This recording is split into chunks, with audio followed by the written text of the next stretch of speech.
abonnez-vous sur les amis de la Colob TV. Alléluia.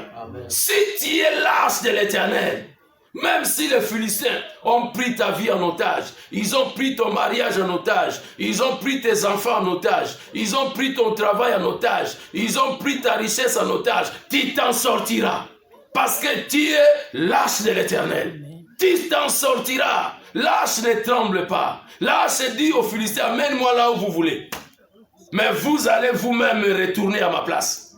Amène-moi là où vous voulez. Alléluia. Alléluia. Lâche ne tremble pas, bien-aimé. Lâche ne tremble pas. En toi habite la gloire. Lâche qui marchait à côté d'Israël. Maintenant, cet âge-là habite en toi. C'est pourquoi Paul disait, grand est celui qui est à moi. Le diable est dans le monde. Alléluia. Amen. Alléluia. Ça, c'est le premier point. C'est-à-dire, nous voyons que Isaïe a été frappé et David est entré dans la paix.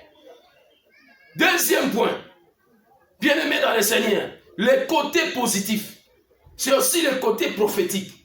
Nous voyons que non, l'âge de l'Éternel avait fait combien de mois dans la maison d'Obed? 3 mois. 3 mois. Bien-aimé, c'est à peu près le temps que nous sommes en train de passer. Alléluia.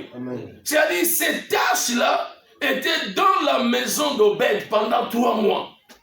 C'est comme dans les confinements. C'est-à-dire, quand le peuple parlait confinement, Obed était devant l'arche de l'Éternel.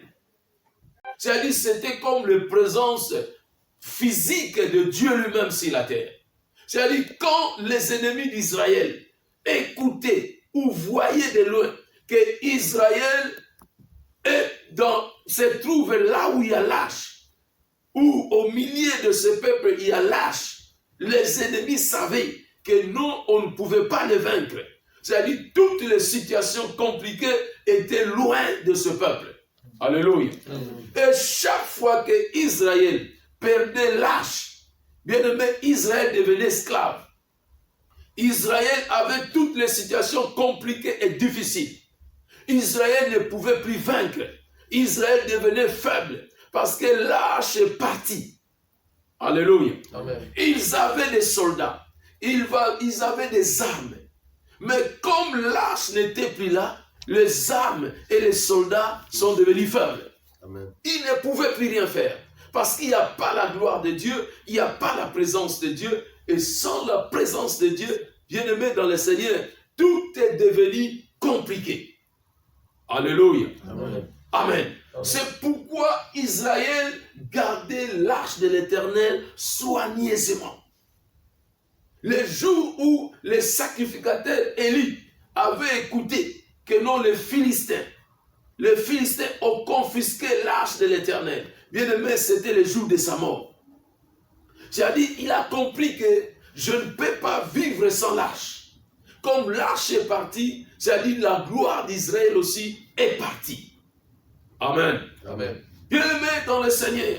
Et quand Jésus est venu sur la terre, bien aimé, il a encore fait de la gloire de Dieu, il a rendu la gloire de Dieu encore invisible. C'est-à-dire, on ne pouvait plus voir cette gloire. C'est-à-dire, cette gloire est redevenue invisible. Alléluia. Amen. C'est-à-dire, Jésus, comme déclare dans le livre d'Ésaïe, chapitre 53, verset 2, que Jésus, qui est l'arche de Dieu sur la terre, il n'avait pas la forme que les hommes de la terre pouvaient voir et constater. Que non, ça c'est l'arche de Dieu. Ça c'est la gloire de Dieu. Ça c'est la puissance de Dieu. Personne ne pouvait remarquer cela. Alléluia. Amen. Nous allons lire rapidement dans ce livre d'Ésaïe chapitre 53, le verset 22. Ésaïe chapitre 53, verset 2. Ésaïe chapitre 53, verset 2. Gloire à Jésus. Ésaïe chapitre 53, verset 2. Il s'élevait devant lui comme une faible plante, comme un rejeton qui sort d'une terre desséchée. Il n'avait ni beauté, ni éclat pour attirer les regards. Et son aspect n'avait rien pour plaire. Alléluia. C'est-à-dire ici, la Bible est en train de parler de Jésus. Quand Jésus est venu sur la terre, lui-même qui est lâche, lui-même qui est la gloire, lui-même qui est la présence physique de Dieu sur la terre. Bien-aimés dans le Seigneur, les hommes de la terre ne pouvaient pas constater cela. Les hommes de la terre ne pouvaient pas savoir que non, sur la terre, il y a lâche. Alléluia. Bien-aimés dans le Seigneur, quand le Seigneur est venu, lâche qui était en Israël avait disparu. Alléluia. Lâche était disparu parce que le véritable arche est venu sur la terre. Il ne pouvait pas avoir des arches sur la terre. Et l'arche de Moïse est Jésus-Christ de Nazareth. C'est pourquoi l'arche était cachée. L'arche était devenue invisible. Parce que lui-même, le véritable arche, est descendu sur la terre. Alléluia. Lui-même qui est l'image de Dieu invisible. Lui-même qui a dit, c'est lui qui m'a vu, a vu le Père. Bien-aimé dans le Seigneur, l'arche est disparu. Pour dire qu'il y a un nouveau temps qui commence dans le monde. C'est-à-dire, la chose qui était visible est devenue invisible. Alléluia. Et cette arche-là est cachée. Israël est en train de chercher cette arche-là nuit et jour. Mais ils n'ont pas encore retrouvé cela. Alléluia. J'ai écouté un musulman qui disait que non, dans le Coran, on a écrit que quand Mohamed va revenir, c'est lui qui va retrouver l'arche. Et il dit qu'ils attendent Mahomet. Quand Mahomet va revenir, c'est Mahomet qui va retrouver là où se trouve l'arche. C'est-à-dire maintenant, personne ne peut trouver cela. C'est-à-dire même le musulman attend aussi cette arche-là. Il veut voir cette arche-là.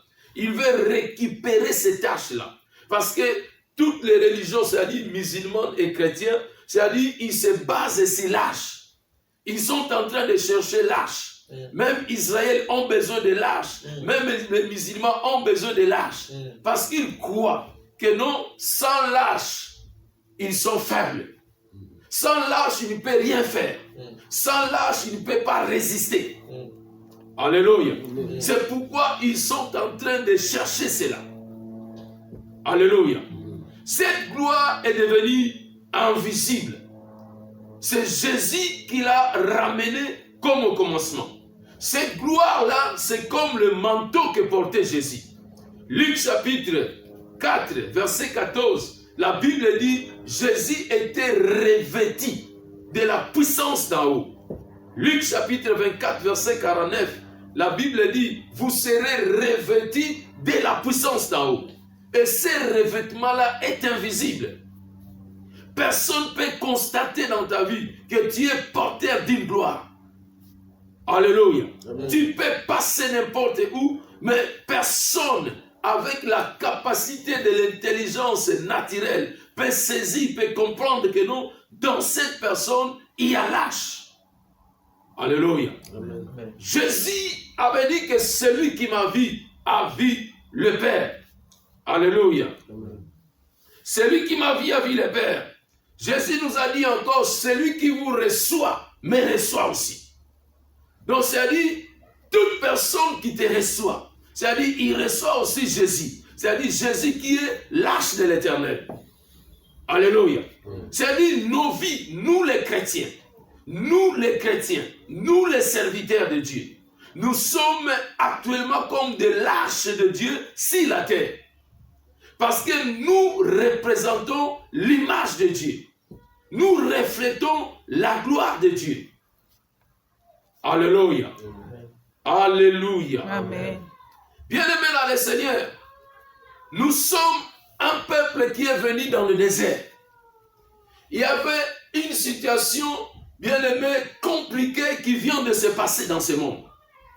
C'est comme des personnes qui ont quitté un désert pour aller, bien-aimé, dans une terre, bien-aimé, que Dieu a réservée pour nous. Et dans le désert, il y a beaucoup de personnes qui sont mortes, comme au jour de la Bible. Mais toi et moi, nous sommes encore vivants. C'est-à-dire, nous sommes les rescapés. Nous sommes des rescapés. Et quand je lisais encore la Bible, dans le livre d'Exode. Nous allons lire dans le livre d'Exode. Exode chapitre 26, verset 15. Exode chapitre 26, verset 15. Exode chapitre 26, verset 15. Exode chapitre 26, verset 15. Jésus-Christ. Amen. Exode 26, 15. Tu feras des planches des planches pour les tabernacles, et elles seront de bois d'acacia placées debout. Amen. Oui, c'est bon. Okay. Amen. Bien-aimés dans le Seigneur, la Bible dit que l'arche était construite par une planche, par un arbre qu'on appelait acacia. Alléluia. Acacia, c'est un arbre qui vient du désert. C'est un arbre du désert. Et cet arbre-là, bien-aimé, passe ou supporte des vents et des marées.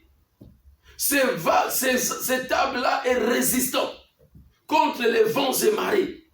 Alléluia. Amen. Cet arbre-là vit une vie solidaire. Alléluia. Mais cet arbre-là, bien-aimé, qui croyait qu'il était oublié dans le désert, un jour, Dieu avait pensé à cet arbre-là. Alléluia.